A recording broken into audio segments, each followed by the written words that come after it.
Good afternoon. Welcome, champions. My name is Dylan, and I have a guest that I'm just going to unmute and bring in now because I'm no fun. Like, who wants to hang out with me? Nobody. Oh, that's weird. It should not be just showing me.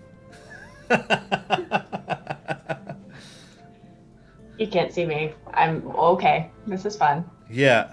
You know, what's funny is this was working. I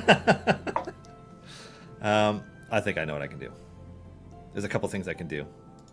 This is one of the things I can do. Bump, bump, bump, bump, bump, bump, bump, bump, bump. Okay, that didn't do it. No. I'm not allowed back on stream anymore. That's just the universe has spoken. Well, you know, it's funny. So I don't know why it worked and then stopped. And yay for tech. But there are a few other options for this. So let's try this one. Nope. Let's try. Would you like me to leave and come back? No. Oh, no. That's fine. Hello. Yeah. I don't know why it did that, but hooray Don't for panic. Don't panic. Technology. But I want to hang out with you, so now we're here. Now you are here. You're here. So Hi. Margaret is here. Yeah, I don't know why it does that. So, you know, a long time ago in a galaxy far away, the Zoom widget in XSplit just captured the window that you wanted it to. But I imagine the updates to Zoom have in some way messed with that because, yeah. So that's fun. It'll be an ongoing fun thing forever, trying to figure that out. So hi, everybody. Welcome.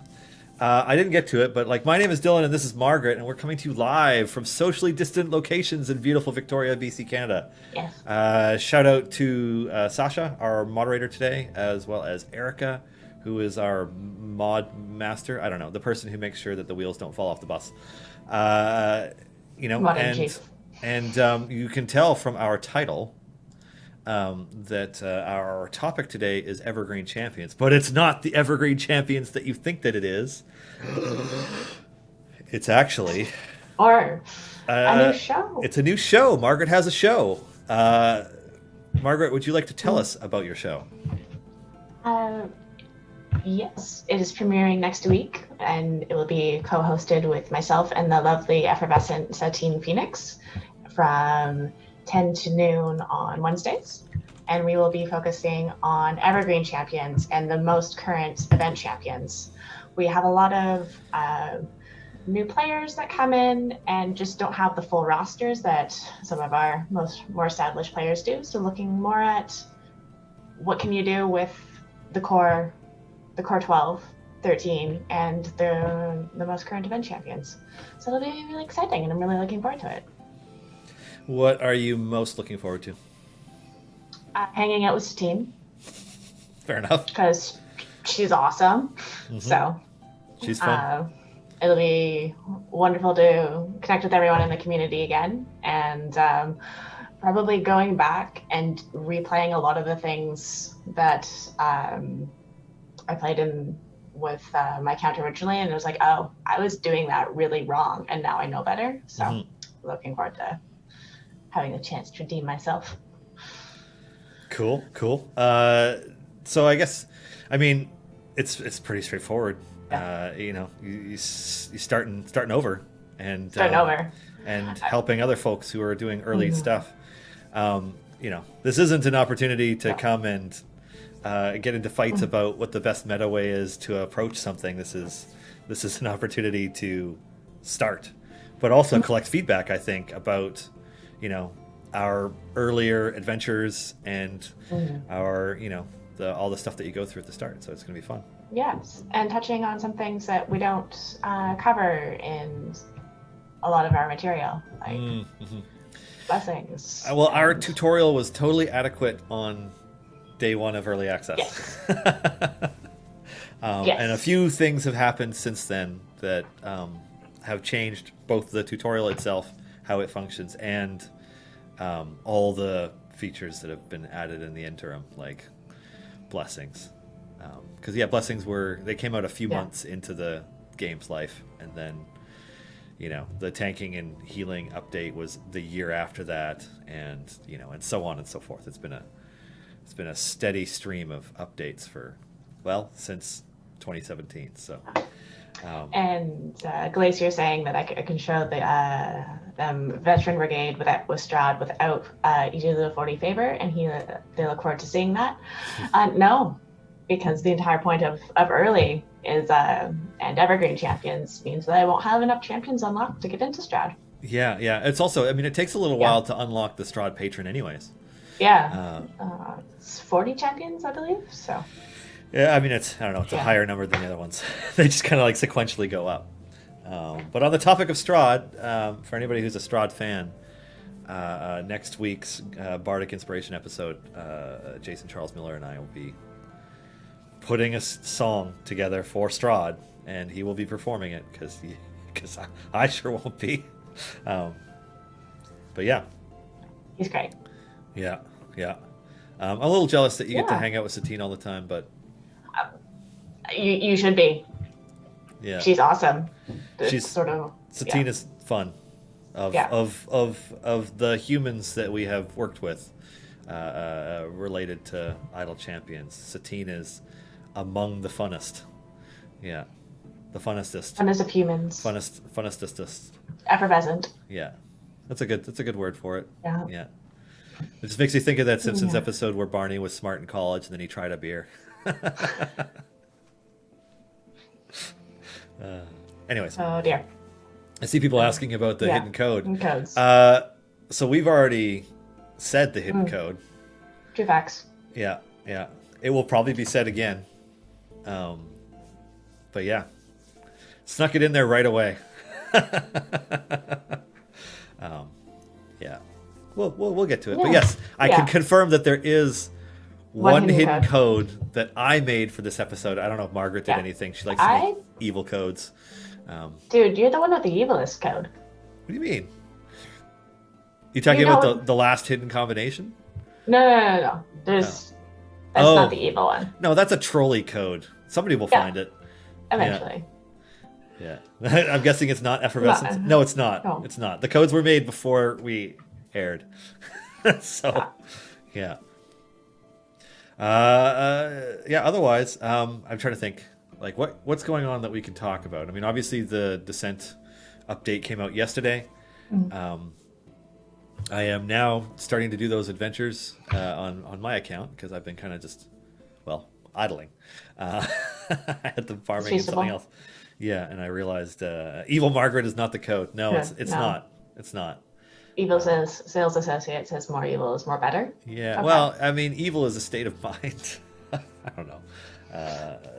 Anyways, I'm also working on Avernus, but I need to catch up. Which, as someone who did not start Idle Champions on day one of Idle Champions, I feel like it's a perpetual state. Well, yeah. There's a steady stream of stuffses that's going to take up your times.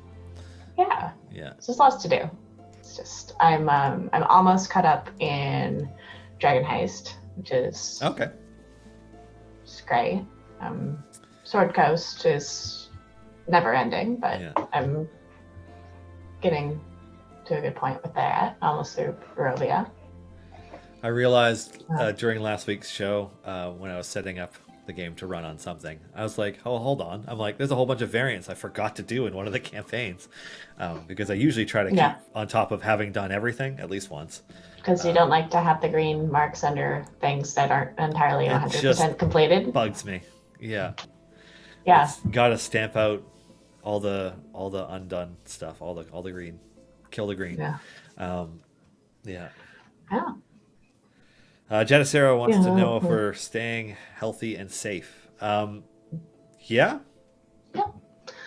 We are very lucky with where we are in the world right now.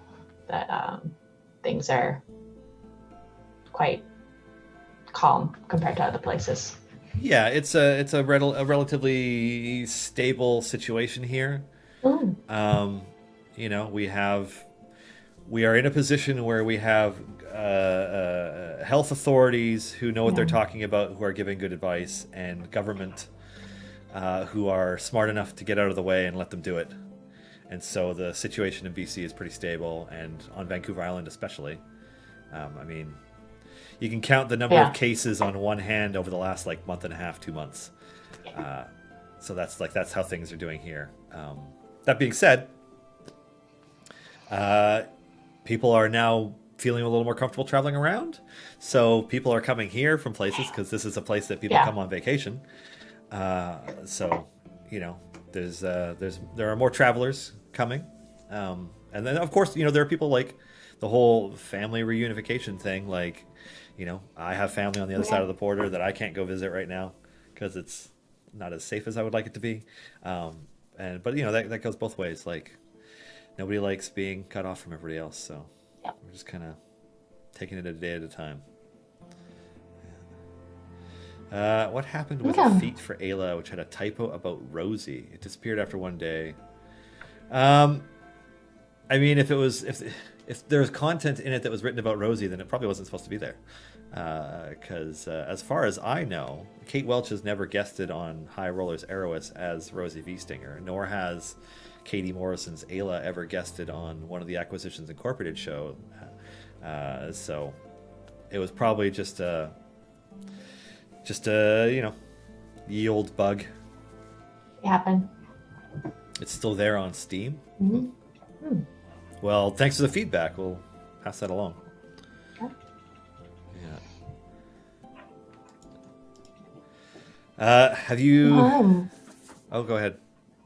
No, please. I was gonna, because we were, you and me and Clive were all talking about vacation time and stuff the other day, trying to figure out, like, because we want to make sure that at least somebody who does what we do is around.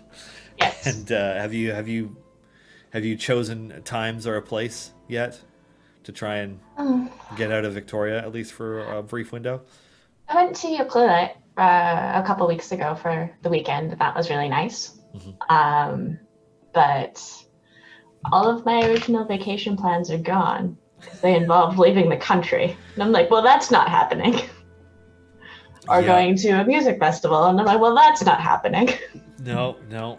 It's hard to imagine that there could even be a music festival this year. No. Yeah. It's just not going to happen. Sadly. So, I don't know, hoarding my vacation days like a gremlin. I mean, you know, you can. Yeah, that's currently haven't figured that out yet, but that's the current plan. That's a plan. You're taking some time in August. Yep. Yeah. Taking the weekdays following August long weekend so that I can have a extra long weekend. And it would be nice to get out of town for it. We'll see what we can arrange. I have some family up island, so and they are isolated. So hey, we could safely go visit them. So that would be nice. Yeah, that would just be nice to do. And then I also have friends that I just never see anymore. Friends? I know, right? Some of whom are very isolated. Like one of them, my friend Bill, he never even stopped working because he builds mountain biking trails. So he's just out in the woods by himself with the tractor or whatever, right? Like, so it'd be nice to go, you know, at the very least have a distant beer with him or something. Yeah. The code is not Gremlin Horde, but that would make it great. Yeah, that's a good one. I like that one. Yeah. You're not going to Disney World when it reopens? Shocked, I tell you. Sure. No. I know there are a lot of people who are not afraid of getting sick, and as far as I know, I don't have any of the underlying conditions that could lead to me getting seriously ill. But I have friends and family who do, so there's just no way I'm going to risk it. You know, I don't want my child's first ever illness to be something brand new that we know nothing about that is causing unknown complications in many people around the world. Big no thanks. Yeah. And it's if we do leave the country, we have to isolate for 14 days. So that kind of puts and like depending where you're going, that might put an extra month on it, right? Like you know, isolate for 14 days when you get there and isolate for 14 days when you get back, which is wild, but hey, it slows down the spread of illness. Stuff. So, I'm all for it. Yeah. Yeah. Never could finish off Freely's ultimate 500 level thing. What am I doing wrong? To be honest, I've never even tried to do it. I should actually put Freely out. What slot is he in? He's in one of these ones. Caddy Reese. Yeah. It's going to totally break my Artemis formation. Yeah. Value chaos. That's going to be really chaotic, especially if you're using Artemis DPS. Yeah, that'll probably lower the overall DPS. Oh yeah, it sure did. Oh yeah. We'll switch it to Caddy. Blunk. Yeah. It's like 25 orders of magnitude bigger. Anyways. What is his achievement? I never looked at it. That would be in the... Because I forgot that the event had already ended. Where's the achievement thing? Events. Oh, God, I went past him.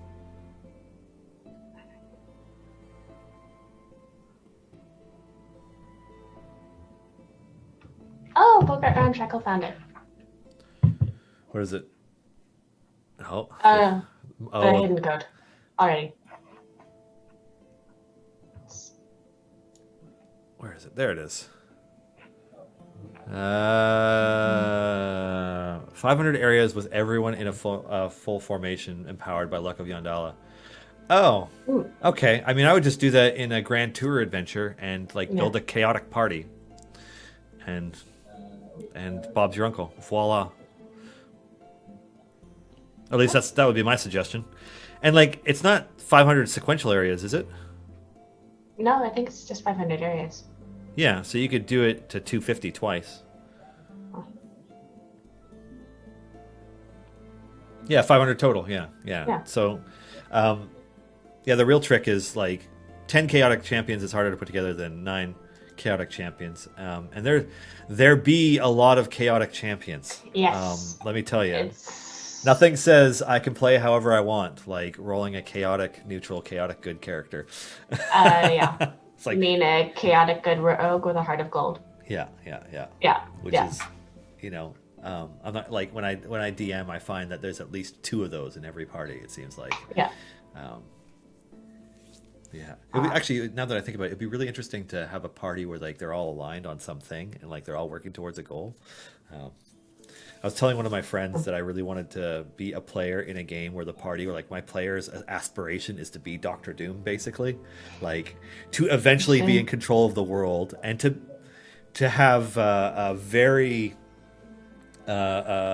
conquest like my way or the highway way of getting there. So, but would have to still work with others, but just basically treating them like Doctor Doom, and. He's he didn't want to DM that character, but it'd be fun. Yeah. I don't know. Got to change it up, right? Which alignment do you like to play? I like changing it. I naturally gravitate towards lawful neutral characters, so I like to try and challenge myself to do stuff that's different. I'm actually playing a lawful evil character in the Office Curse of Strahd campaign. And I'm playing her as she is in it for her, okay. She is more than willing to work with people as long as there's something in it for her. And if the opportunity, because they're in Barovia, if the opportunity came for her to escape Barovia and leave everybody else, she'd leave everybody else. So, but she's working with the party right now. Spoilers. Not that any of them are watching. They're all busy. Okay. Or would she become join a pact with Strahd, or? I don't think so. I don't think that what he wants is aligned enough with what she wants. She was basically a sky pirate, but she was a sky privateer with her airship because she was I'll just get paid by a government to lawfully be a sky pirate, which is what she was doing. So that she doesn't have to worry about getting hunted down or having bounties on her head kind of stuff. Of course, her ship got shot down by a giant with a rock. Just threw a rock through the hull and it just fell. It was a fun introduction for a character. Thursdays. Yeah. Oh yeah, it's Thursday. There's a new Critical Role episode. Yeah. Did you watch the new one last week? No. No? I find the barrier to entry for Critical Role is really high in terms of back content, and I have a really hard time jumping into something. Like you don't want to jump into episode 100 of a show that has episodes that run from 2.5 to 5 hours long. Yeah, I'm still working through the backlog, and it's one of those things that like you would have thought that during isolation I would have had all the time in the world, but I found I was really burnt out with screens by the end of the day, and was like, I can't. But yeah. I fully understand. The Zoom fatigue, or just like video conference fatigue, is a real thing, and certainly some days we have days where there's a long day of call meetings through cameras, and it's exhausting. Yeah. I feel like it's kind of funny, like in the office, seeing us get increasingly more frazzled throughout the day. It's like, oh, okay, you're now clutching a blanket. You're now. Yeah. You're on your 6th coffee. Yeah. And just the number of people who are like, I'm going for a walk. Because not a lot of other things you could do. It wasn't as exciting as I thought it was going to be. I thought it would be adrenaline overload. Oh, talking about the return of Critical Role. Yeah, I did watch it. And I realized that Sam's character was different than it was the last time I watched. And I was like, I've missed a lot. But I still managed to enjoy just seeing them kind of get back into the swing of things, and so it was just kind of like, it was nice to listen to. But I'm not a diehard critter who catches every episode. That would be Sean. I tend to check in on occasion. Sean. We just need the TLDR from Sean. Yeah. Oh, I told him I expected his morning when we do our morning meeting for Sean to be like, this is what happened. Yeah. It would be very efficient. Mm-hmm. Not that Danny Carr does bad ones. No. I just realized that the Demon Grinder was invisible there in my game. Oh, but it looks so cool. That's sad. Luckily, Briv is jumping away. Yay. Yeah. Yes. I did 15 consecutive runs through in 4 months. 4 months. Holy, wait, hold on. Like, you watched the whole series 4 times? Because, like, in that case, is it just, like, always on, and you're, like, are you, like, podcasting it nonstop? How do you do that? It's intense. Well, Jedicero, wondering when your show starts and if we have times. Boom! Evergreen Champions. Wednesdays at 10 a.m. Pacific. Yeah, so it'll be on time. It'll be on 3 hours before Mars Guiding Hand on Wednesdays. Yes. Handing it off to Mars. Mm-hmm. Your Demon Grinder was flying at the top of the screen this morning on level 464. It's not supposed to do that. I wonder. Well, I'm assuming they're looking into it. Trying to decide at what point I want to start my account. There's like start it fresh first episode with a tutorial, or like modest. I think it would be good to do the tutorial first thing because, just from my perspective, if it is for brand new players, I mean, we do know that some people like try the tutorial and they're like, and they move on, and like maybe that's because we need to make an adjustment to it or something. I don't know, but trying it out and just like, it's also a really good opportunity for you and chat to make note of stuff that you see. So. Fair. Yeah. We'll start with tutorial Dorf. Yeah, but you also how to play through it. Yes. So, it'll give you insight. You have perception you did not have before. You have leveled up since you last tutorialed. Yes. Yeah. Could say that. I remember trying to play with a trackpad in my interview process and like, this is really with a trackpad? Yeah. On my laptop. It was a time. Oh yeah. It was a time. I always find the pressing down and moving stuff to be an unusual challenge. Thunder says the tutorial is too slow. Okay. Is it? I do remember it being slow. Well, keep in mind that the game was a lot slower when it came out. There was nothing speed related in the game. No speed potions, no shandy, no. Yeah, the first speed thing was when we released Deacon, I think, which was, a year in. Yeah. Oh, he predates speed potions? Yes. Yeah. No. Yeah. And you have to manually click because there are no familiars and no tanky characters. Yeah. Actually, Garwar, that's something that I brought to the team last week or the week before. Whenever it was pointed out to me, I think it was last week. It's all a blur. But I was like, something that we should note, So I'm not sure how or when it'll get addressed, but it is, it has definitely been brought to the team because, we want to know that. And to answer your question, Ragnar, it will be a 2-hour show. Yeah, from 10 a.m. until 12 p.m. Pacific time. So. But I also understand 6 p.m. to 8 p.m. in London. Yes. Booker, of course, Nayeli is an Evergreen champion, but in the tutorial, you're just Bruner and Celeste. Yeah, your first playthrough, it can be kind of hard to get past Celeste to Nayeli because it's like I think Celeste is a 50 gold unlock and then Nayeli is like 1,000 or something. Like it kind of goes up a lot, and when you have absolutely no favor and you're clicking away, it takes a bit. Yeah.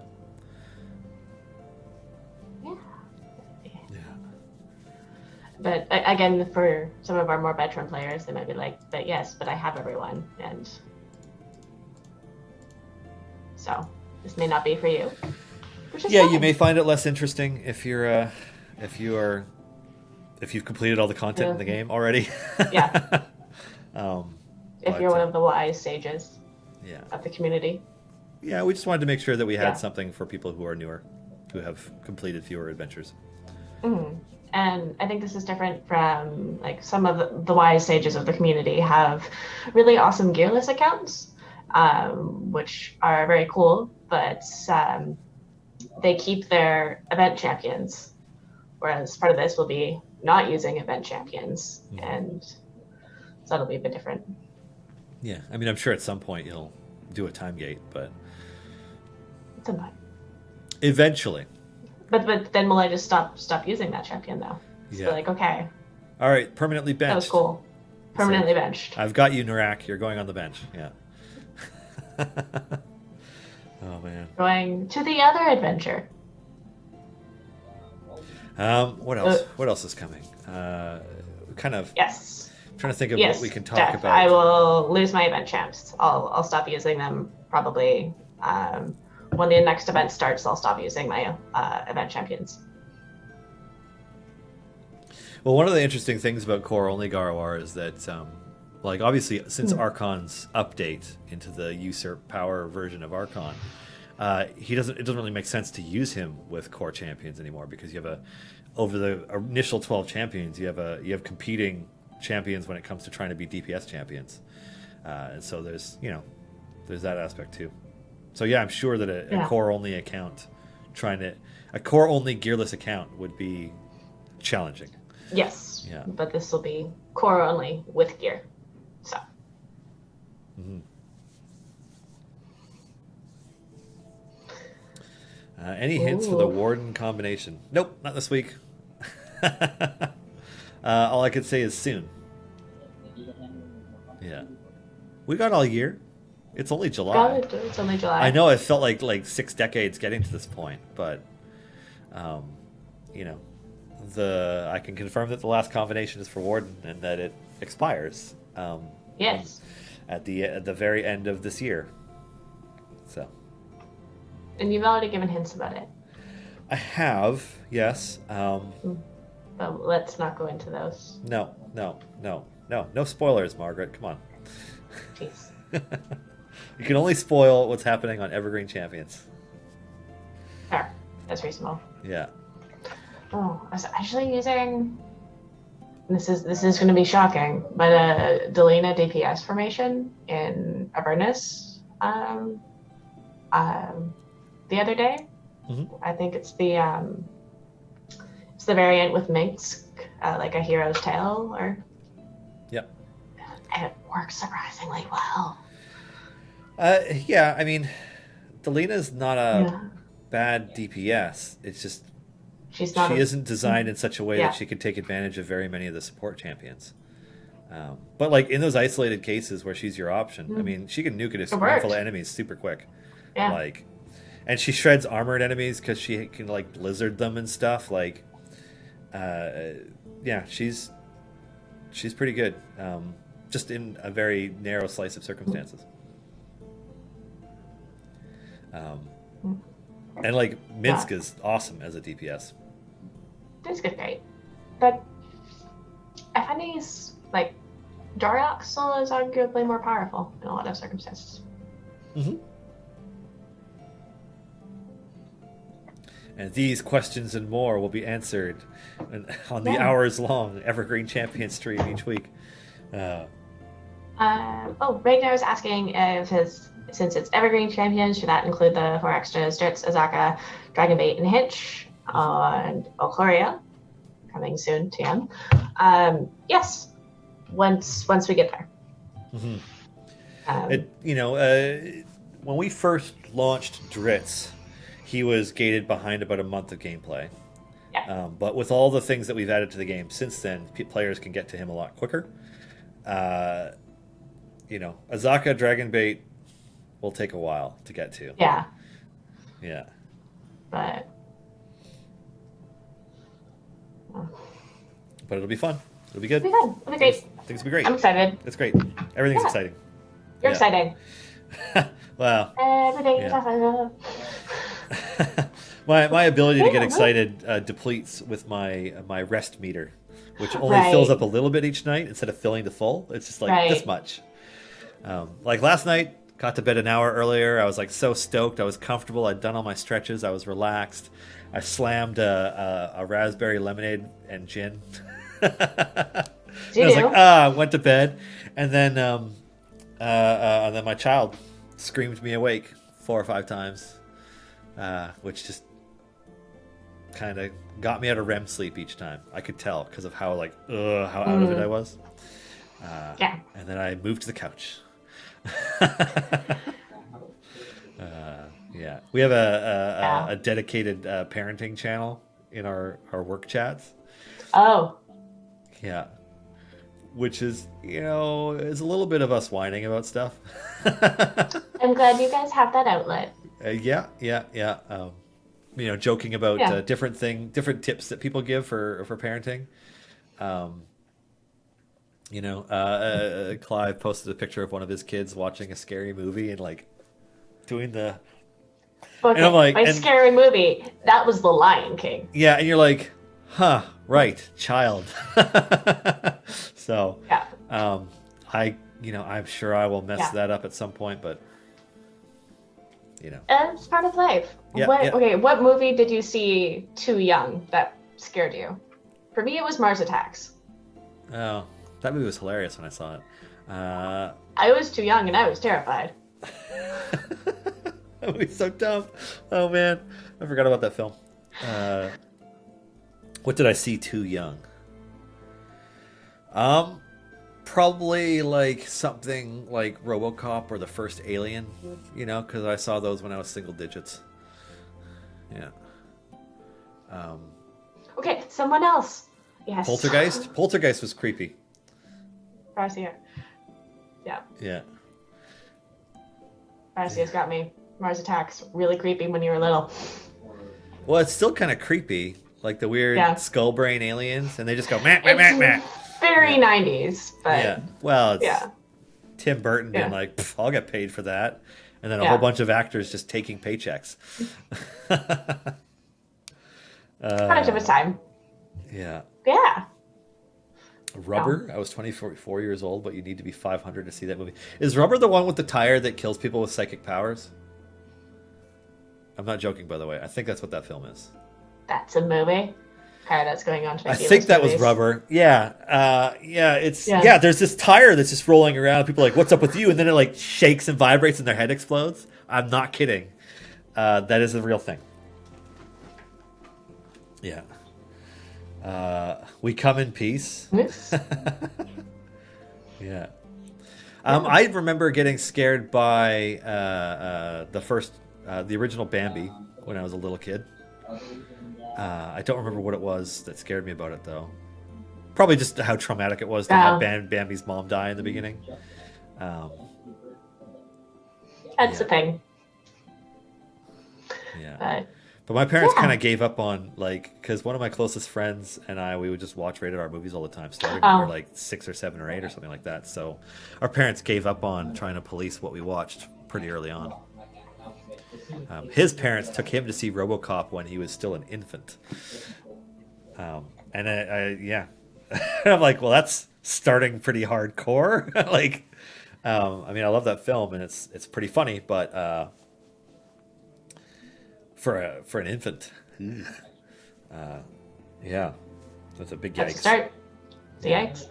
No. Yeah, Gremlins, the first one. Yeah, that one was kind of creepy. Like when you're a kid. I remember that stuff. There's lots of creepy things. Yeah. I remember the first time I saw a movie and thought that movies were the greatest things ever, though. Like, that was when I saw, when I was 9, maybe? Yeah, I think I was 9 when Terminator 2 came out. And my dad took me to see it. I'm like, Dad, I want to see this. He's like, I don't know if I should. His friend was like, oh, it's awesome. He's like, okay. He took me to see it. And I just remember like my jaw being on the floor for the whole thing. One of the most formative film experiences I ever had. It was absolutely awesome. Well, of course, I now realize that it's still awesome and it's an outlier to have a movie be that awesome. Like, those only come like once a decade. You know, I can count the number of times I've felt like that watching a movie like 2 or 3 times since. So, Clue for me. Clue. I love that movie. Yeah, I love that movie. That is Rudrum's favorite movie. That's the one with Tim Curry, right? Yes. Yeah, I don't think I've seen it since I was a kid. That's fantastic. The one that when it came out in theaters, they actually had different prints with different endings. You have 3 different endings, and like even on the DVD, you can select it so it plays all 3 endings, or it plays one at random. Huh, that's funny. Yeah. The Princess Bride is awesome. It is. Princess Bride is a masterpiece, and I'm so happy that when Hollywood's like, we should remake this, and the internet's like, no! I'm like, I'm glad that they're like, oh, okay. Maybe we shouldn't remake this. Yeah. Well, it was. I don't know how to say his last name properly, but the guy who played Wesley, Cary Ells, I don't know. He'd like retweeted. He's like, "There's a shortage of perfect films. It would be a shame to ruin this one or whatever." Like retweeting the news article about it, and it went viral. Yeah, but like that movie is just there's so many aspects of it that make it a masterpiece. Like every individual performance. It's Elwes? Okay. Good to know. Yeah. Oh, Ragnar saying, asking us to send thanks to the art team for the new bosses and backgrounds and the new content. It looks amazing. Oh, yes. The art team really outdid themselves. Yeah, I mean, we've been... Yeah. To say that we've been excited just as a whole to be going into hell, into the Mad Max-ish landscape that is Avernus is putting it mildly. Many cool things. Yeah. So... and really cool stuff coming. Yeah. Mm-hmm. More cool stuff on the way. Coming soon. Spaceballs, the scariest movie ever. I love Spaceballs. That movie is so funny. I really wish they'd done a sequel, but at the same time, I kind of like that there isn't one because there's that joke about the sequels in it. Oh, yes. Yeah. So, yeah. Yeah, but no, the Avernus art. I am still the map. Mm-hmm. Are you a map person? Like when you get a new book or whatever, and it's like a bonus if it has a map of whatever the world is in it? I absolutely 100% judge any fantasy series on what their map looks like if they have one. Like if you open it up and it's just like, it's clear that they didn't put any thought into it geographically. I'm like, you're right. Your world is not that well formed in your mind. Slump, and I just toss it. No, I'm kidding. But I I like them, but I wouldn't say that I go so far as to be like, I'm really into this as a cartographer, and I really care about it. It's more just, to me, it's always been about the scope of the world that they're creating and how detailed it is in their mind and what's in it. Like, because you can always tell when an author has in their head what is in all of these places, where it is, how far apart they are, because they write it in a way that you can tell. And some authors don't do that, and I'm not knocking them because lots of good authors don't do that. But I like it when they do. Yeah. I like maps. For someone who likes maps, the wall in your place is surprisingly mapless. Yeah. Suspiciously mapless. Yeah. I painted this room in the past couple months, and so putting things back has been a bit of a... Are you going to put maps back on the wall, or?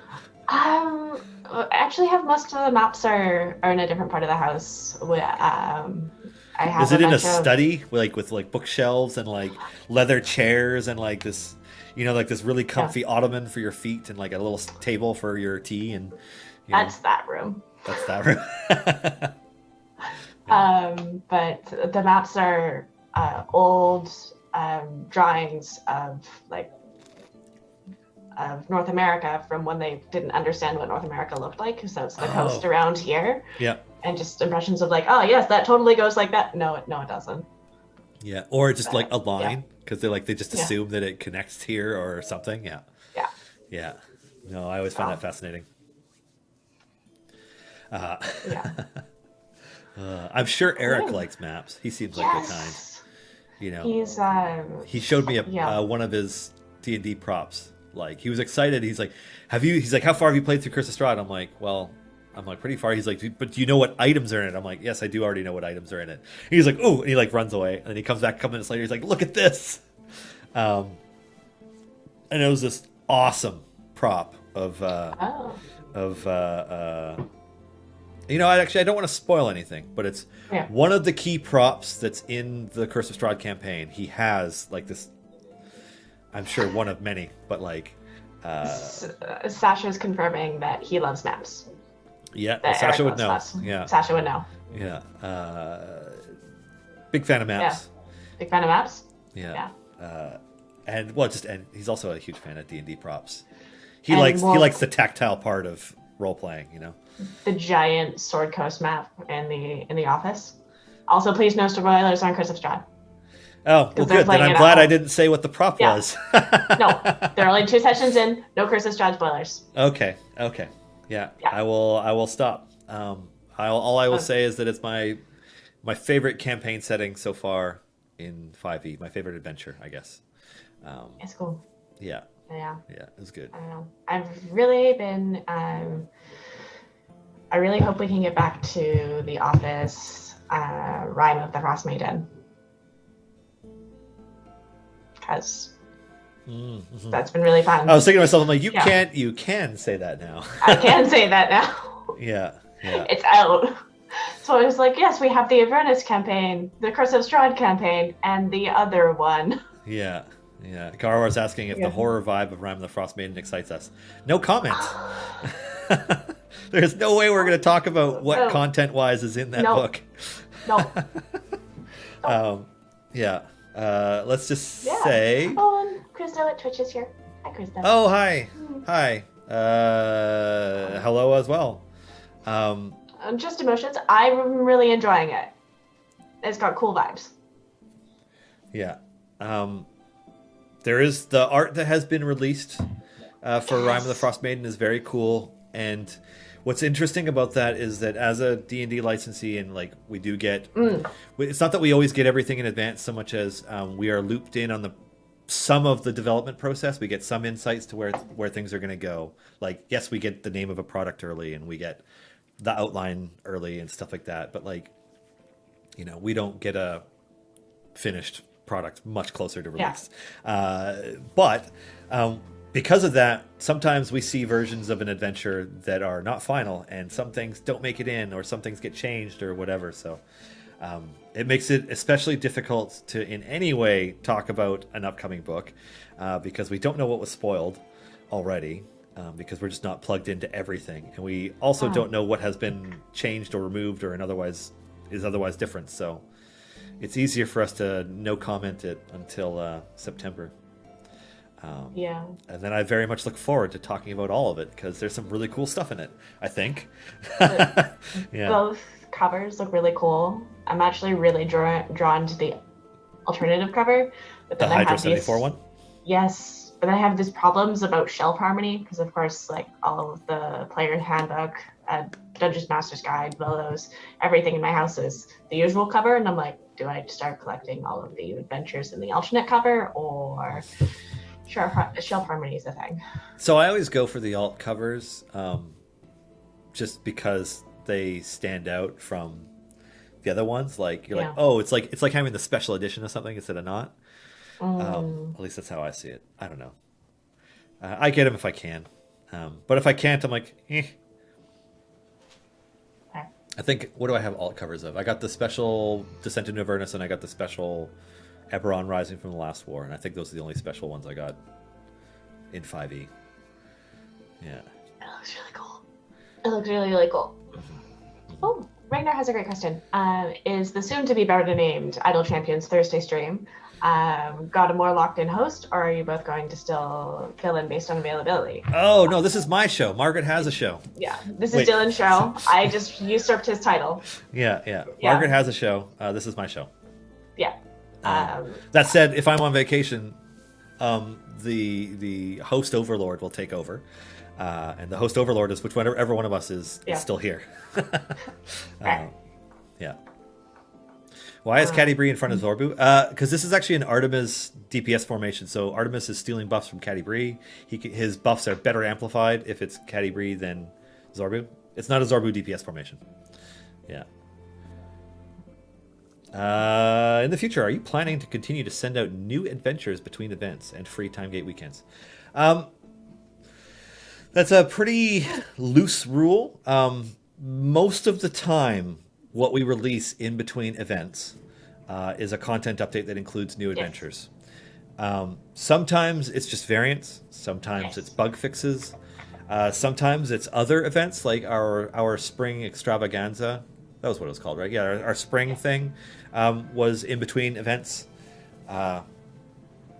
So yeah, we kind of it's a non-event focused update is what the in between events update patch is. So this one was Descent into Avernus Part 4. I believe actually the next one in between events will also be a Descent into Avernus one, but it'll be the next part. I know some of you are hoping for Dragon Heist to reach its conclusion so you can unlock another Evergreen champion, and all I can say is soon. And before Rime of the Frost Maiden. Yeah. Are you gonna talk about next week at all? Next week. Finally allowed to talk about it a little bit or not? No. Okay. Fine. No, I'm kidding. Go ahead. Spoil it. I'll sit here with my tea. Oh, okay. Well, I will spill the tea, and that looks like next week's going to be a soft launch on Steam of Modron Automation and multi-party mode. Oh, yeah. We're hoping for that. Yeah. Soft launch. Steam only, I believe. So, and MoGL. Steam and Web. And we'll continue working on it because it's a challenging feature. Yeah, it is a challenging feature, and it's been challenging for us working from home. It's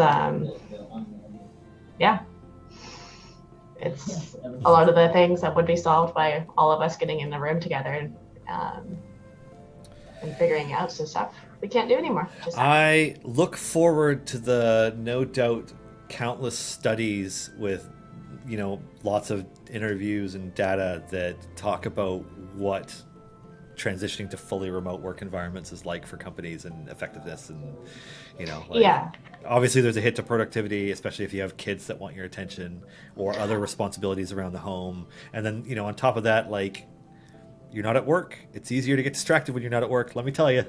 And I say that as somebody who tends to excel at being a remote worker because I used to do it for a long time.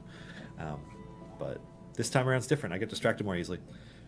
Yes, and well, I think there's a major difference between working remotely and quickly shifting to working remotely in the middle of a crisis. Yeah.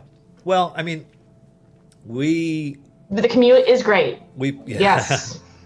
We pulled the trigger a little early. Like, we were suspecting that our local government was going to announce trying to get everybody to work from home, and so our management team, and like shout out to all of them, shout out to Dexter and to Dave especially, were on it, and they ordered, enough webcams and headsets for everybody before they became impossible to get.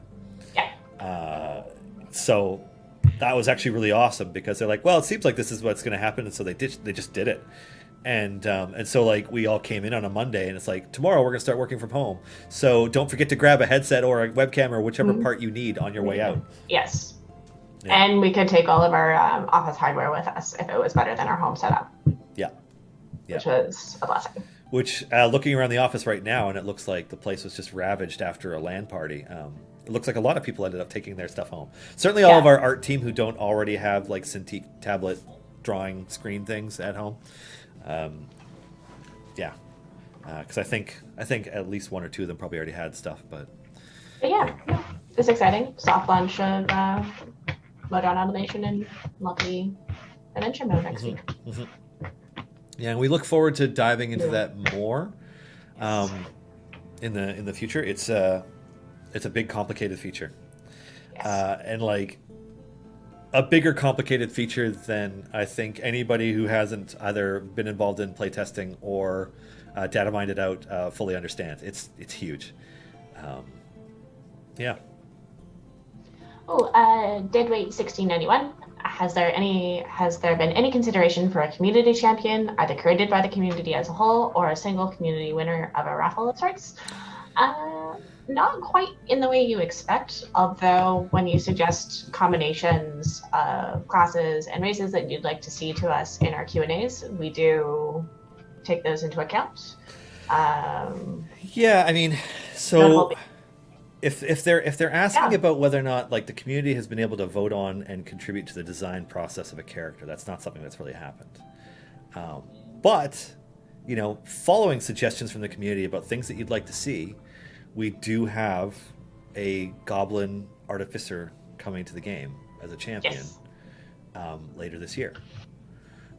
I can't say when, because I'm actually not sure when exactly, but we do have a Goblin Artificer coming, because people have been asking us for an Artificer, people have been asking us for a Goblin, people have been asking us for more monstrous races, etc. And I was super excited to get to contribute to the idea for the design for that character. I'm not sure what invisible boss my characters are fighting right now, but it's weird to watch. Yes. Yeah. To answer Driver 76's question, so you're going to do it in conjunction with an event, referring to the Modron Automation multi-adventure mode release. We're doing a soft launch in conjunction, and the full launch will be with the content update. Yeah, later this month. Yeah, it's at least that's the target. Like, we'll see how the soft launch goes. Yes. I know that like when we were laying the groundwork for some of these features, that we kind of like we put it out to Steam first, and then Steam players had some things to deal with, and so we worked through it before we could get builds done and approved for all the other platforms, because we're on 8 or 9 platforms now. So the soft launch is like testing the water on it and making sure that everything is working before we put it everywhere else. Yeah. Poor Steam users next week. Well, hopefully not. I mean, we have a number of really diligent, amazing beta testers who have been helping us out, and huge shout outs to them. And I don't have the list handy of everybody who's on that on included, but I will definitely make sure to get that together before one of our future streams, because I do want to acknowledge everybody individually. Yeah. And then there's me, says Garwar. Garwar is one of our testers. I don't know if you've noticed on Garwar's show, but he's got a button that nobody else has, which may or may not be tied to some of this. So, it'll be available to a narrower number of players to start, and then we will be opening it up as we get everything working. Yeah, at least. So that's the plan. Like, keep in mind, plans can change. Yes. It's as I keep saying, it's a big, complicated feature. So, yeah, we're working on it. Will the Goblin Artificer be a C&E original or based on someone's D&D stream character? The Goblin Artificer is a C&E original character. Yeah. Everything about them is unique to us. What Ashara bonds work with the Goblin? That's a good question. Are goblins included in any of the lists with Ashara's bonds? I don't think they are. I don't think so. I think none. There's been a call to update the exotic races tag in Ashara's upgrades because we have a lot more races that perhaps should be represented. Yeah. That's an interesting bit of feedback. I mean, we can possibly revisit that down the road. I remember at one point I was pitching Justin, like, how about these combinations? And it was just like another tier of selections past the first two would be like cold-blooded for like lizard folk, triton, Lokatha, like anything that's an aquatic or a cold-blooded race or race option. And then what was the other one? What was the other choice? I came up with lists, and he's like, "Yeah, I'll think about it." And then, we'll see. Yeah. Jared76 is asking how many C&E created characters exist now. Is this the first one? This is definitely not the first one. This is our ninth? Let me double check. Warden, Cisaspia, Zorbu. Is Deacon? No, Deacon is from Neverwinter.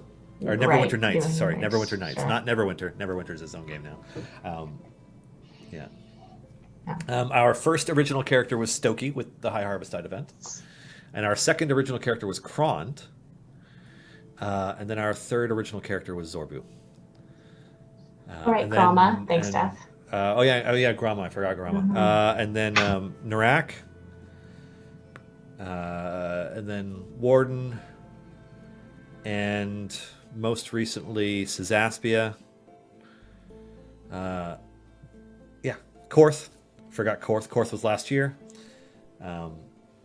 Turiel was also last year. Will we get a C&E team tag? Well, no, they're not a team. No, we should call them the home team. The home team? Yeah. You have a way in home. It's the home team. Come on. Home team. I don't know. Some of them would never work with others. Warden would never work with any of them. That's fine. You can be the loner in the corner. Is Dadius a C&E original? No, Dadius was created for the board game by Avalon Hill, Betrayal at Baldur's Gate. So Dadius the Scarlet is one of the characters from that. Yeah.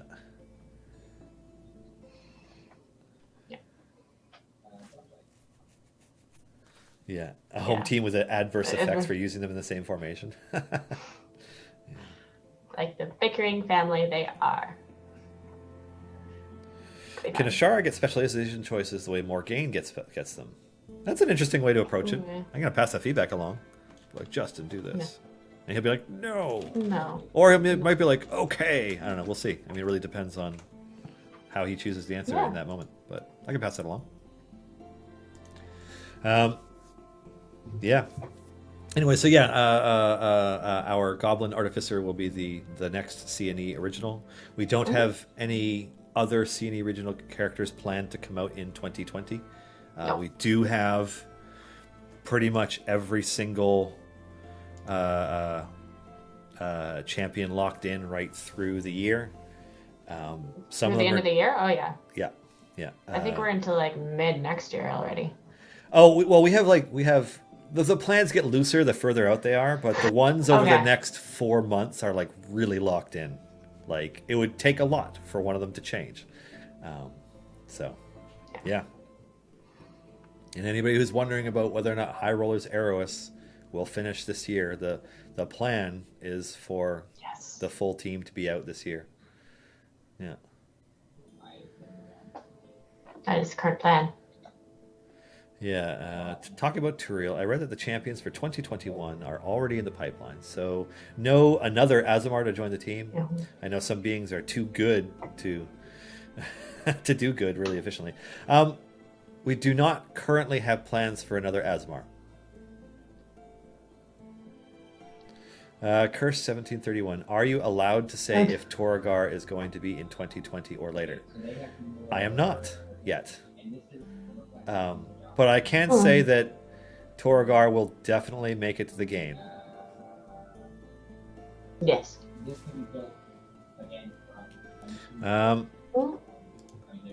Any more options for spending gems, says Black Sabbath. Yes, there will be. Yes. Including more gem familiars. That's very exciting. I mean, I think that's the only option that we're currently planning for is more gem familiars. I don't think we're planning for anything else. Hashtag spoilers, Margaret. Hashtag quizzical brow. Hashtag putting poker face back on. Yeah. Yeah. You're the one that always is like, oh, I really want to play poker with you. And I'm like, I wonder why. And then, maybe I'll actually put on my poker face once and be like, I don't understand. I'm sure you could. He says confidently, disbelieving. Well, I don't really play poker. I wouldn't say that I'm necessarily the shark. No. I wouldn't worry too much about me. Or should you? Will Toragar be more broken than Krull? I don't know. It's possible. I actually, to be honest, have not looked at Toragar's design. I know that Toragar is in the pipe. Well, I know that Toragar is in the pipe.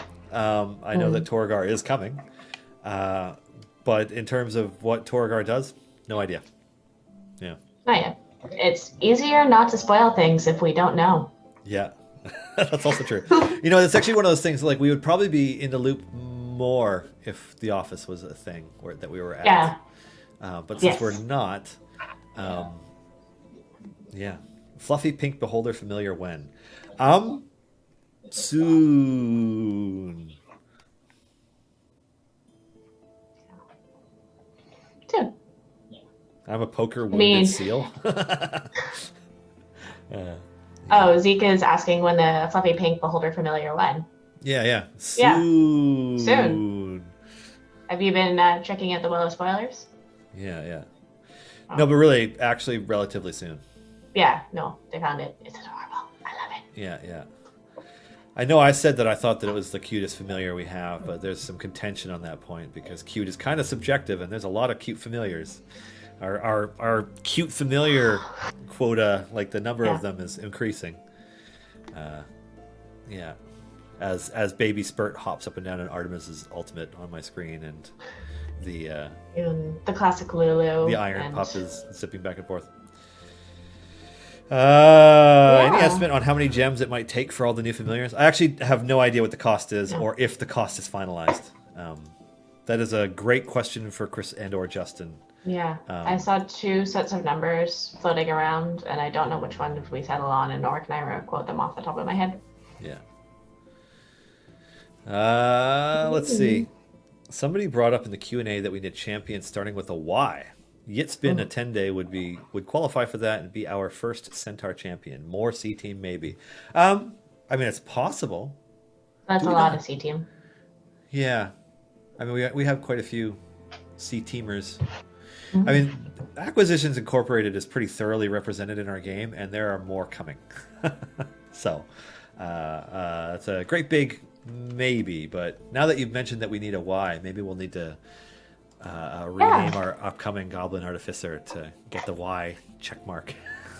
Or you mean how we always bug Chris by completely saying the name of C&E Originals wrong, so he quietly freaks out that we're gonna Well, so what was funny is on that note, without spoiling the name of the new artificer, Yeah. the initial name, I was like, no, you can't do that. It says here in the Everon book that goblins are named in this style, and he's like, oh, and he's like, I'm gonna add another vowel. He just puts it in there. I'm like, okay, that's fine.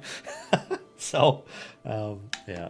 Or when some of us will turn on the closed captioning in our Google morning stand-up, and then just seeing what Google thinks Chris is saying for the original names is just Yep. yeah. Yep. I'm just Yep. topping up my tea here. What kind of tea today? This is a Sri Lankan Earl Grey with some local honey in it. Oh, nice. Yep, I'm digging it.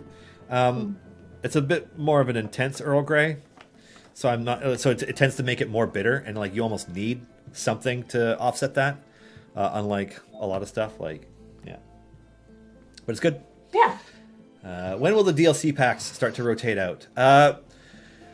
As I understand it, and take this with a grain of salt because plans can shift, but it looks like it'll be kind of timed similarly to last year when we had our anniversary celebration and we had all of our sales and then our DLC transition. It looks like we're aiming for something similar this time around.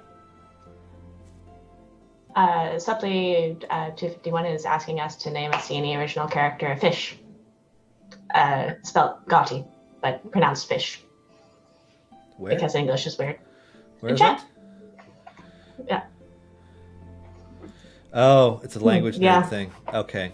I mean, you're the language nerd, so I was like, what? Gotti? I don't get it. Well, it's like cough. That's an F sound, but it's spelled GH, which is weird. Yeah, this guy's not a linguist. English is weird.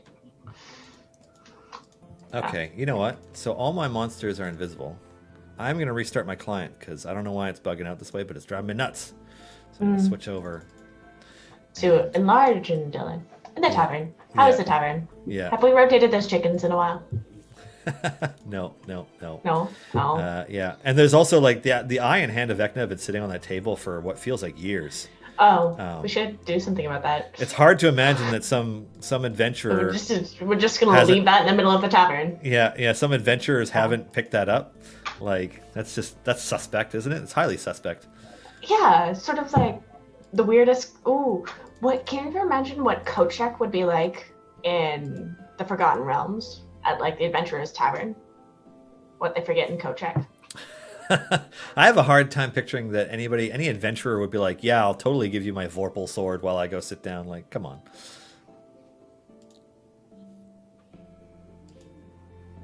I mean, it could be a thing. Risky. Also, like, if that were a thing, if I were Kochek DMing a game Realms. and that existed, I can't imagine my players would not rob it. Like, it's like, oh, that's such and such adventurer, and then they just go over to Kochek, grab everything, and just run. Like, and of course it'll be like some legendary talking sword that's like, are you trying to attune to me, bro? You can't do that. So Kochek, so they've Forgotten Realms. yeah. Yeah. Kochek's of the Forgotten Realms. Could be a fun adventure.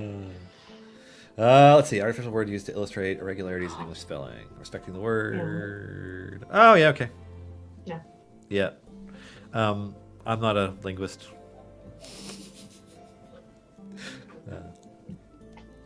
Nor a polyglot, so, English is just weird. Oh, it's bullshit. That's what it is. Yeah. Just be a bag of holding that you put your stuff in and only you can pull it out, so modified.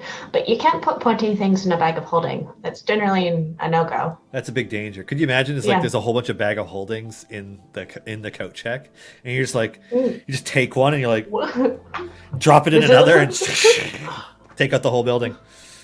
Or it's like, you just take one and you think it's your stuff and you start pulling it out and be like, this isn't I'm not attuned to this. Yeah, it'd be like so in Victoria, damn near everybody wears Bloodstones. Right. They're like hyper common here. I don't know why. I mean, is it because they're for sale everywhere? I don't know. And But it's kind of you go, constantly raining. in the era where you could go to a party, or just visit people, there would be so many pairs of Bloodstones there that it's very hard to find yours pretty much every time. So like, yeah, you like walk in and like you hand in your bag of holding with all your gear in it, and then like you walk out and you open yours. You're like, wait, hold on. And you're like, what is this? Is this a Necronomicon? Like, this isn't mine, And then some like crazy necromancer comes back. He's like, this sword isn't mine. Like, I don't know. That could be a really fun scenario. It could be really fun. Yeah, I might do that in one of my games. Right. Oh man, are you still DMing? Yes, but tonight is the last session for a little while because one of my players is going up to the Yukon with very poor internet for a while. Mm-hmm. Mm-hmm. So, yeah. Do you have anything special planned? They're going to get the Tome of Strahd today. Oh, okay. Cool. So that'd be fun. Cool. Hashtag spoilers, but cool. Right. That's a thing. Cool. I didn't DM on Saturday because Willow didn't let me sleep on Friday night. So, and then I was like so haggard on Saturday that on Sunday when I was feeling normal, they're like, and we had rescheduled D&D for Sunday. I'm like, I really actually need to spend this time like cleaning the house, getting more groceries, like doing all the things I couldn't do on Saturday because I was a zombie. And then yesterday's session was canceled because somebody couldn't make it, and it's a small enough group that I don't want to. We're far enough in, and we're getting to enough important events that are like impending that I don't want to proceed without everybody. And then so that one's going to be on break for a few weeks just because summer stuff. But my Descent into Avernus game, they're finally in hell, and I'm like all the fun stuff that I've been like excited and waiting to do since before I started DMing this campaign for them. Gets to happen now, because spoiler, I am not going by the book with what's in hell. I am shocked. Yeah. Well, shocked. I played it pretty darn close to the previous two chapters, the first two chapters of the Descent into Avernus book, like all the milestone events and stuff like we went through. But like hell is where it opens up, and it's like playing through the first part of Final Fantasy where you play through Midgard. Back in Final Fantasy VII when it first came out, you play through Midgard, and then you get to access the world map and travel to other towns and do everything else. And I've kind of treated it like they got to do, all the Baldur's Gate related stuff. And now that they're in hell, it opens up, and there's a bunch of different directions that they can go in. And but also like I've just been making notes and making a list of batshit crazy things I want to have happen to them as random encounters for so long that those things are going to start happening, and I'm like, yes, yeah, yeah. I definitely I've taken inspiration from a lot of really fun stuff, yeah, including Doom, the new Doom game, Doom Eternal. Yeah, some of that's going to be in there too. Ooh. Ragnar's asking which one of us is working on the Beetle and Grim Spotlight and what excites you most about them. Yeah. Not I. Not I. Yeah. I am working on that, and I am most excited for their inseparable formation ability. Yeah. And I'm actually just going to I'm going to spoil it. And that is, if one of them qualifies for an adventure restriction based on their tags, ages, ability scores, etc., then both can be used. Oh, that is interesting. So I can't wait for the inevitable bug where your offline progress kicks one of them out of the party. Yeah. But I thought it was really cool. That is cool, yeah. So basically you get the positive benefit of both sets of tags, but you don't get the detrimental part of it. That's cool. But that won't be going out tomorrow. That'll probably be going out early next week. Yeah. Yeah. The chances of it hitting Friday coming out on Friday. We always hope that we'll be able to do it for a Friday before the weekend, but yeah.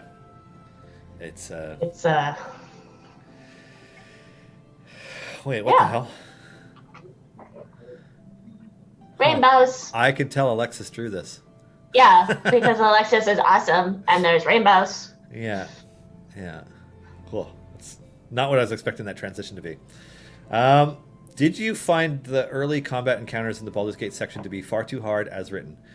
I think that the first combat encounters that are written into the Descent into Avernus book, specifically the combat encounter at the Elfsong Tavern, is extremely difficult as written because it's not implicit that you can bring allies into the fight. Because as it turns out, and it's kind of written after the combat section, and it's probably just a layout thing. But you get into a fight in a tavern, and I would feel bad that I'm spoiling this, except that it's literally the first thing that happens in that book, so I don't feel bad about it.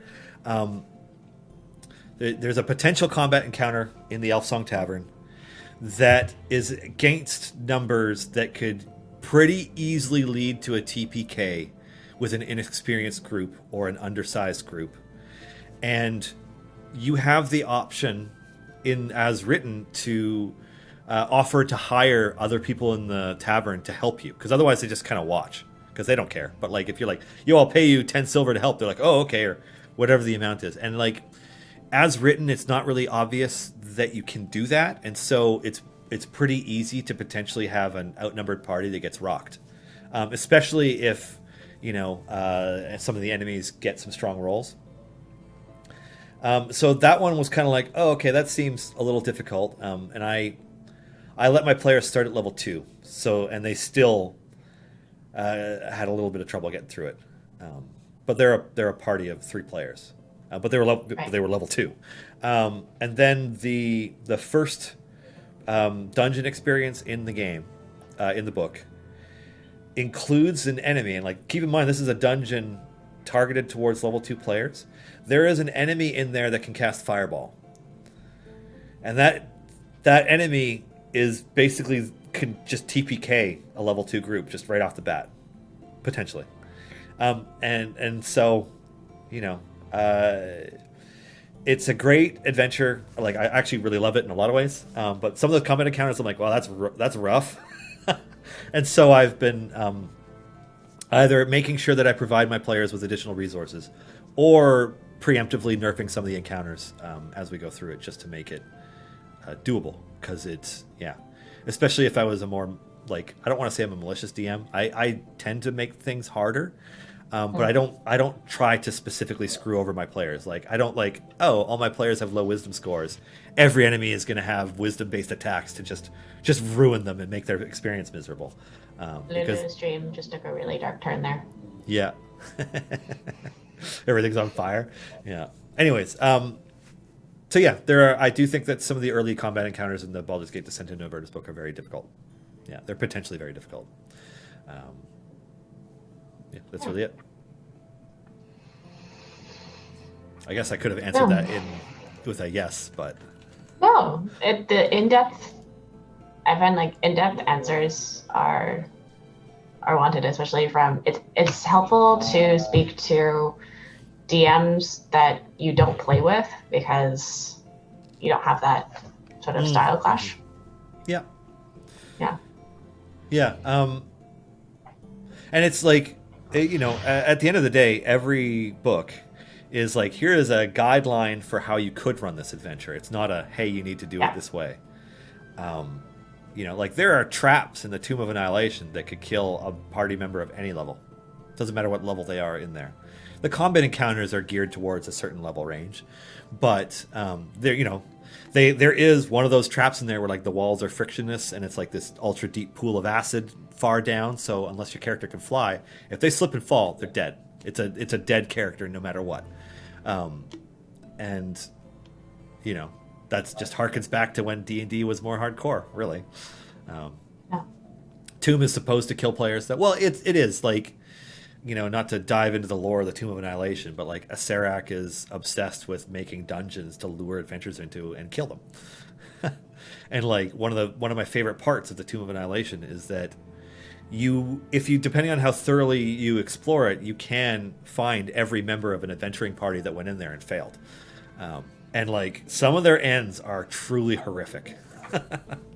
But did they have cool stuff? Not really. Oh. I think one or two of them had some stuff that was kind of useful, but yeah, if they had really cool stuff, they might have done better. Yeah. Any incoming changes to year two champions like Stokey? What can I say about that? I could say that I know that a year two champion balance update is in our schedule. I don't know how soon it will be. So it's a great big question mark what those changes could potentially look like. We have been gathering feedback about our year two champions for quite a while now, like well over a year. And so we're like a lot of how our players feel about them is on our radar.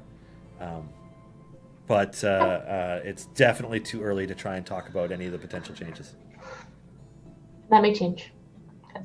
Yeah. Is there a TTRPG specifically designed to help new parents navigate through the early levels of their child? Not as far as I know. I feel like, a baby's attention span is a baby's attention span.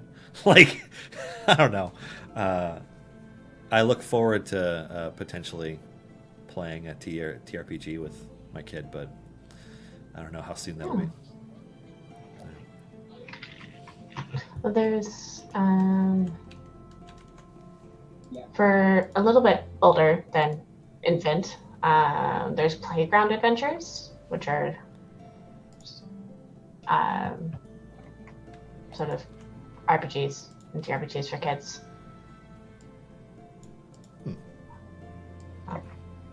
Never heard of it. Just gonna light Tyrell on fire, apparently. Oh. Yeah. That's exciting. 5 is a great age to start TTRPGs. Yeah. I can see that. And I think Eric has a lot of tips and tricks for how to play D&D with kids. I feel like one of his goals in life has been to raise his children to love D&D, and it seems to have been a success. So, yeah. I'd like to shout out to Sean at CNE for helping me with a problem I was having lately. Hopefully this isn't the wrong place for that. Kildar. No. Thank you. Thank you for your shout outs to Sean. We will pass those on. Yeah. Yeah. Normally Sean is lurking in chat, but he doesn't seem to be at the moment, so Tickets are harsh mistress. Yeah. Or he's busy with something else, but yeah. Yeah. Anyways, shout out to Sean. Ding dong, hello Sean. Well, yeah, Sean, the only one of us who has his own emotes. Emojis, yeah.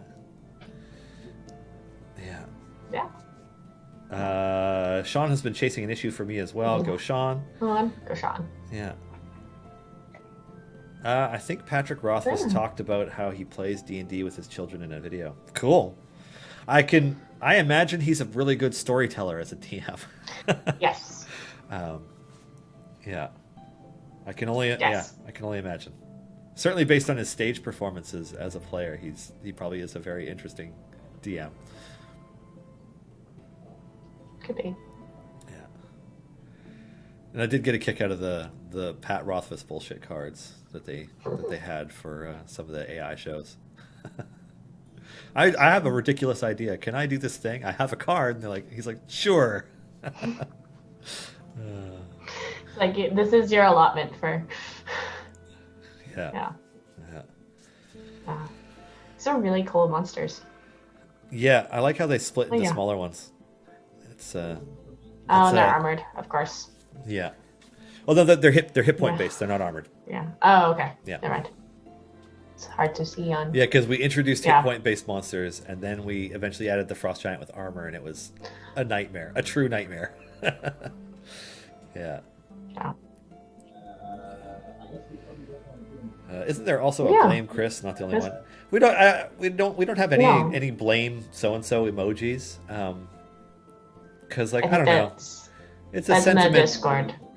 Yeah, well, it's a sentiment that doesn't always feel good to receive, even if it's meant positively. So we just we consciously made the decision not to make those into emojis for our Twitch.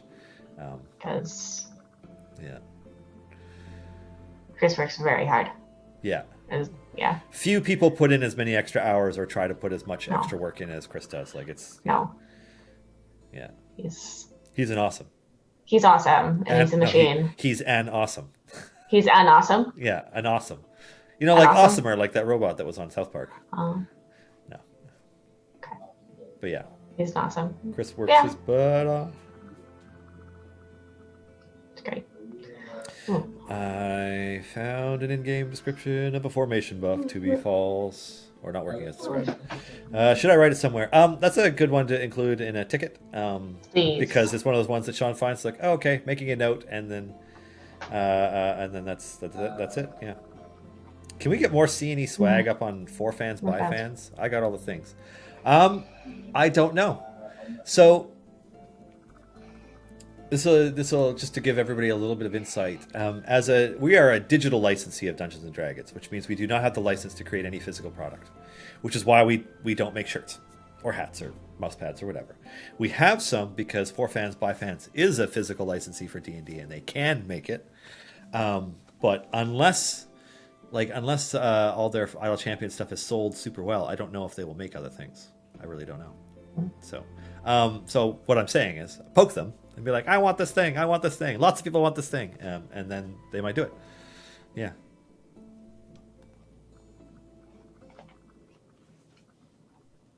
Codename stuffs? I don't know. Oh, just straight up Codename? Codename? Yeah, I don't know. Yeah. I mean, we have a handful of shirts and stuff. We have our C&E logo shirts. Although the last printing run, the color of the yellowish color is off. It's more of a shame. It's a little bit more brown than yellow. Dylan, how could you? I didn't order them. I would have ordered it with a Pantone swatch. Are you kidding me? I know. Yeah. Yeah, it was just an accident. It happens. Yeah. God, I remember when I used to work in events, this is the color red it needs to be. It needs to be this exact Pantone swatch or this exact, just providing all the exact color references for something. I mean, you're going to get something closer to what you asked for if you are that specific. Yeah. Did the character sheets for seeing the original Champions idea go anywhere? Oh, no, I forgot about it. A few of them have been created, but some of them haven't. So, I'll just re-add that for my list. Yeah, then do the thing. Yeah. Me. That's a Dylan thing. Yeah. Yeah, because we have them for a bunch of characters, but not all characters. Yeah, I could do that.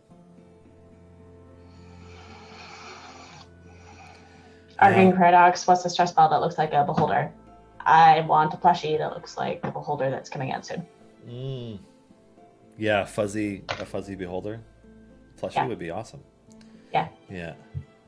Just tuned in. What's the new show about? The new show is about the new player experience, basically.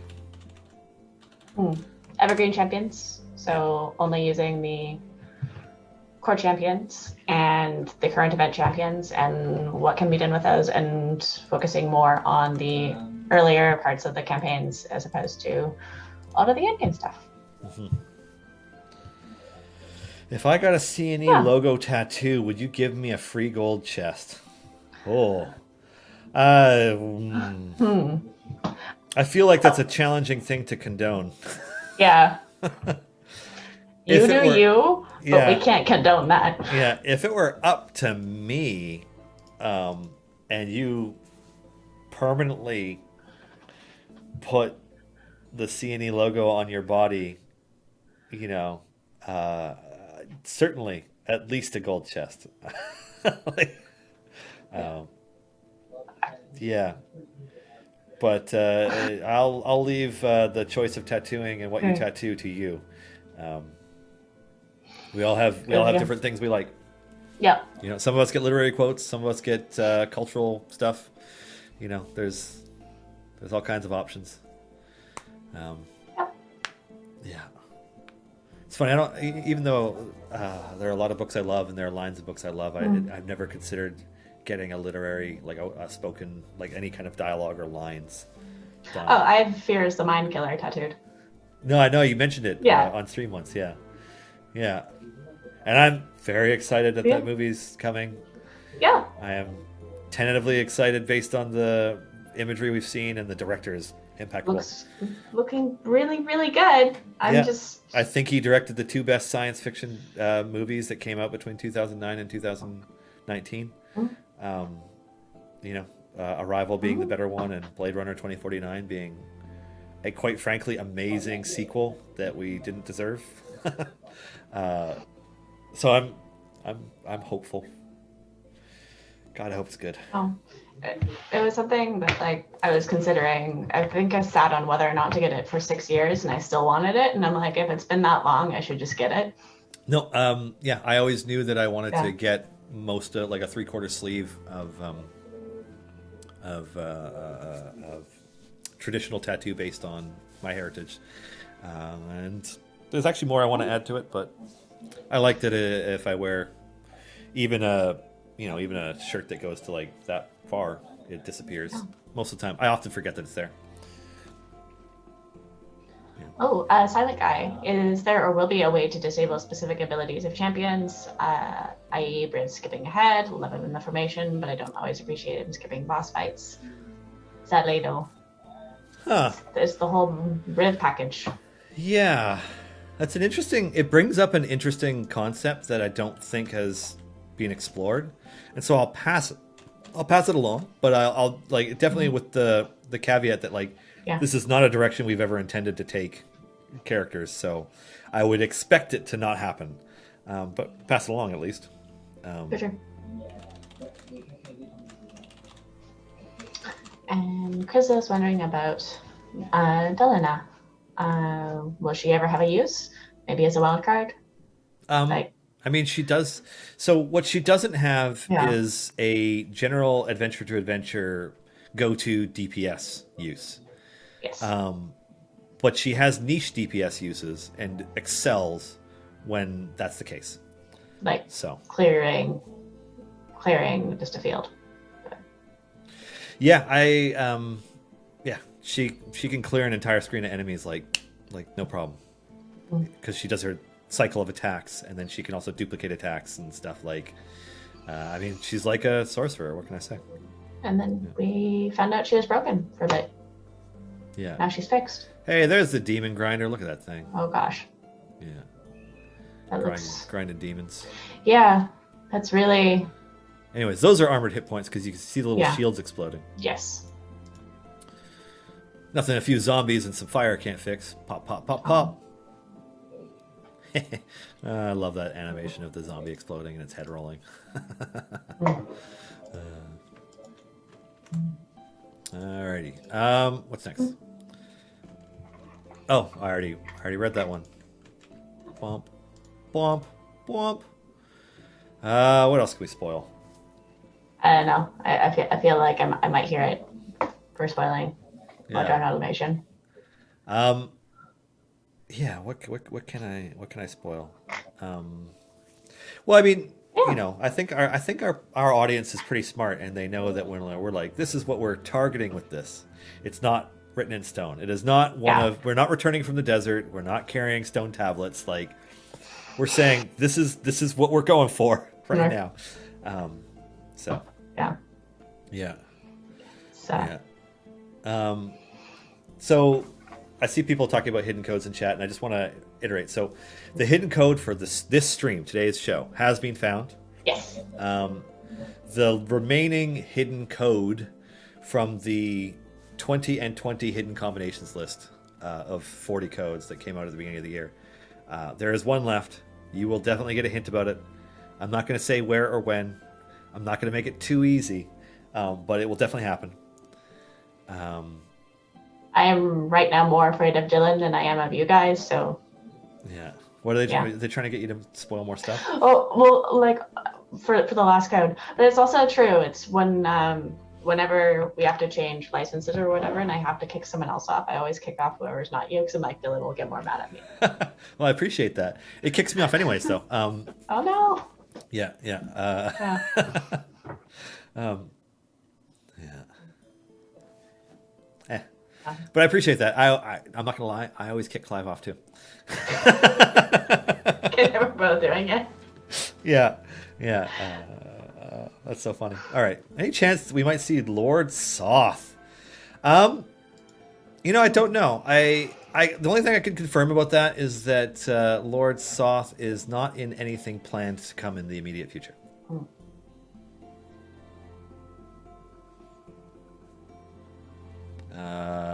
Let's see. We've already answered. We've already talked about that. Is there a solid explanation of how armored hit points work somewhere? I didn't see anything on the Elder Champions Wiki, and I've really like to understand what I'm missing. So hit points mean that it's just the number of times that an enemy needs to be hit in order to be killed. So if they have 10 hit points, any 10 hits from any group of champions or champion multi-attacks or whatever will finish them off. When they're armored hit points, it means that they have a damage threshold you need to exceed to get rid of each hit point.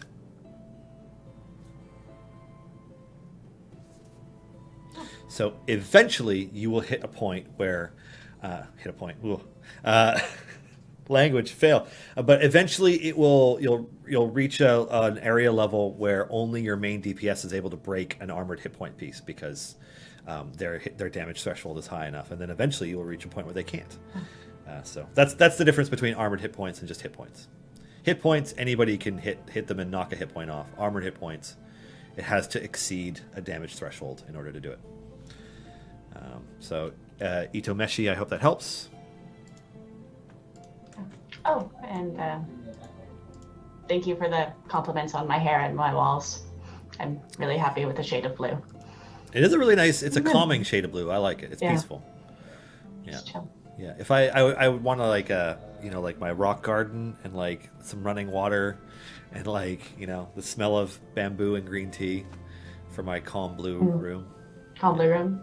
I hate the colors of the walls in my place, but I'm not gonna paint them. No, you have lots of life things going on right now. That too. But they're also it's lac and plaster walls, which are a nightmare. And it's been painted a number of times in the 100-year lifespan of the house. So, yeah, in order to properly paint it, you would probably, at this point, need to peel off some layers. So it's just it is not an easy thing to, it's already difficult enough to, take everything in your room, move it in the center, put tarps over it or whatever, and then, tape things off and then paint. That takes a day or two. But this is, a week of work per room, probably. So probably. It's a great big not gonna happen. Raygar's asking, are any new shows coming for Monday, or can I safely schedule my appointments for then? We have talked about having a show on Mondays, but there is nothing on the schedule right now, and there may be someday, but it's right now, you are free to schedule your appointments on Mondays if you are determined to catch all of our shows. Yeah.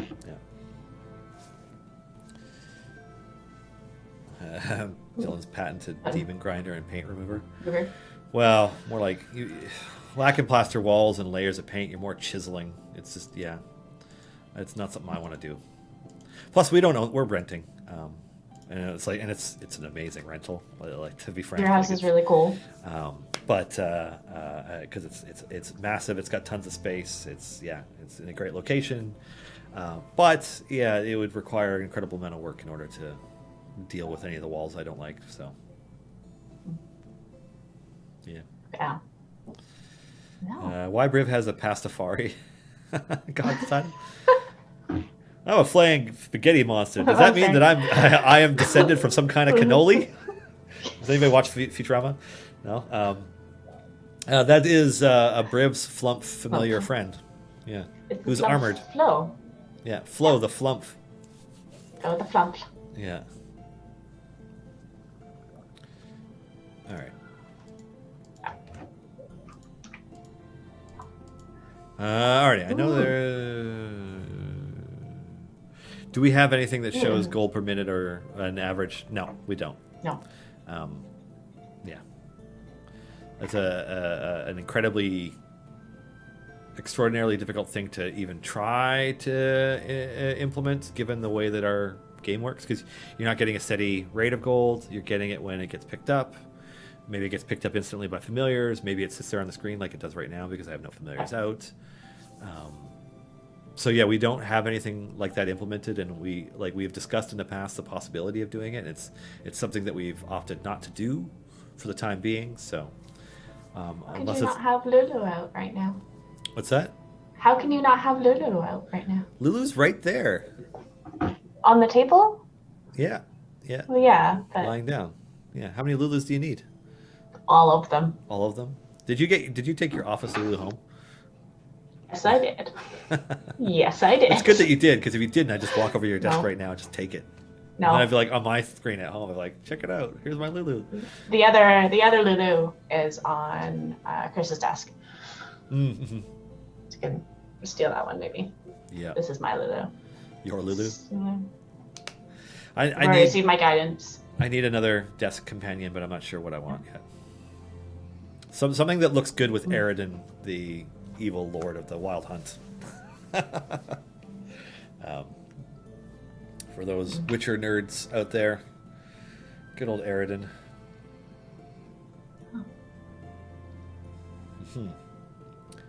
Anyways, I'm trying to think if there's anything else we need to cover before the end of today. No. Vex on the broom Funko Pop to make Sean jealous. I mean, I'm sure Sean will get one. Yeah. Yeah.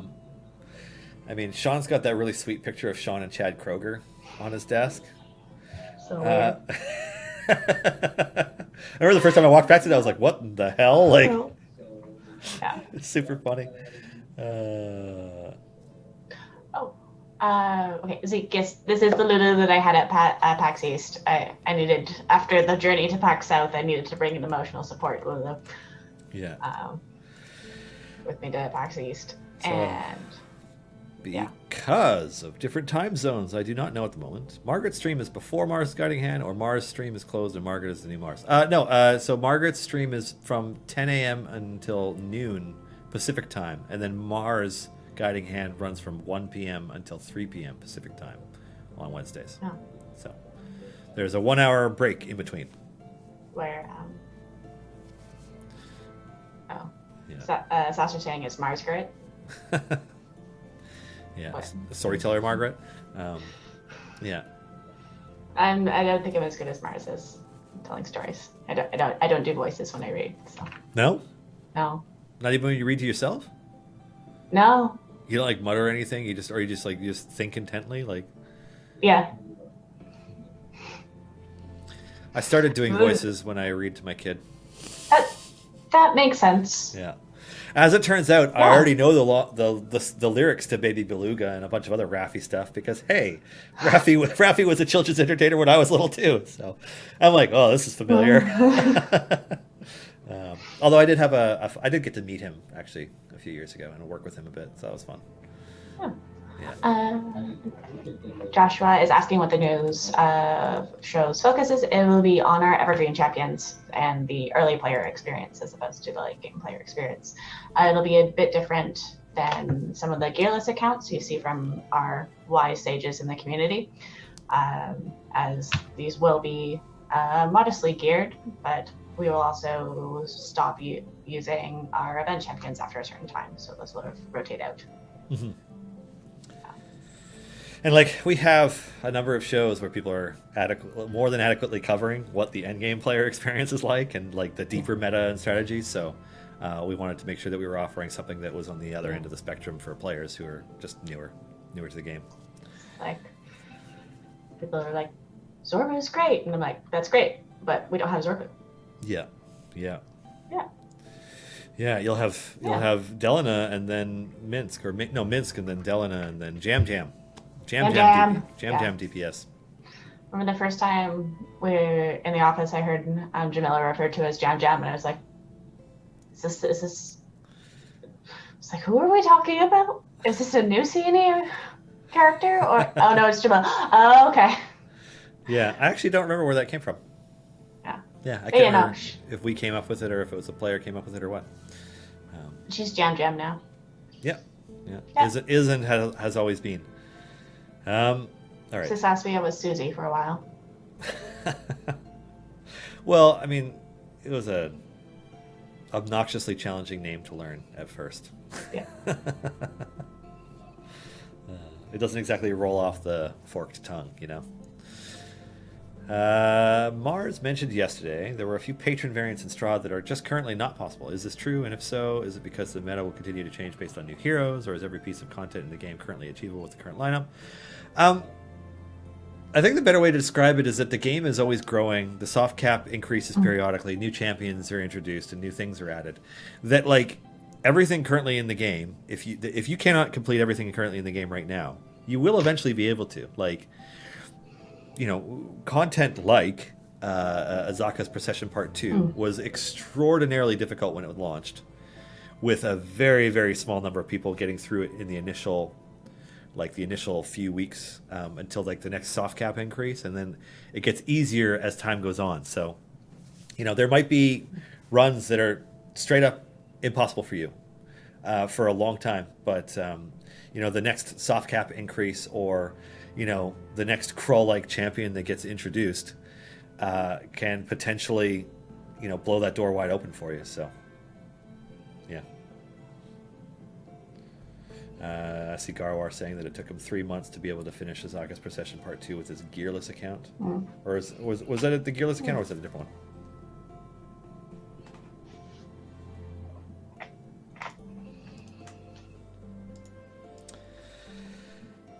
The main account. Yeah.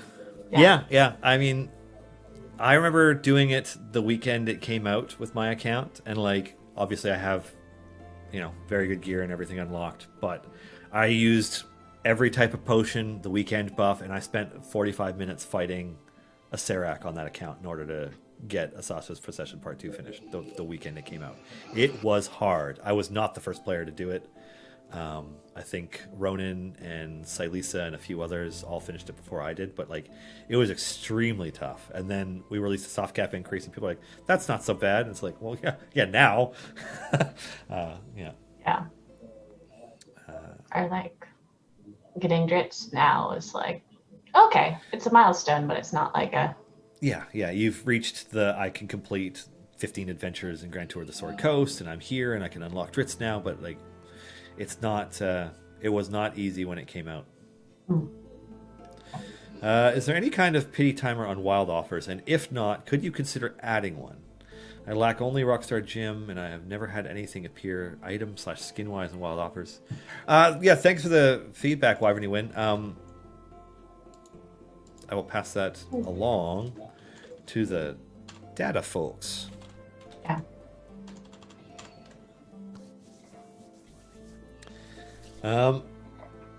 Let's see. I've done all the non-patron content, but there are a few variants that seem unachievable. Yeah, there are some really difficult ones. And the other thing is that, like, the initial adventures were balanced for the main campaigns without any additional variants added on top of them. So, you know, playing with a patron is each one of them is their own version of hard mode, right? So, can you talk about segmented versus armored health bosses again, and any tips for getting through them?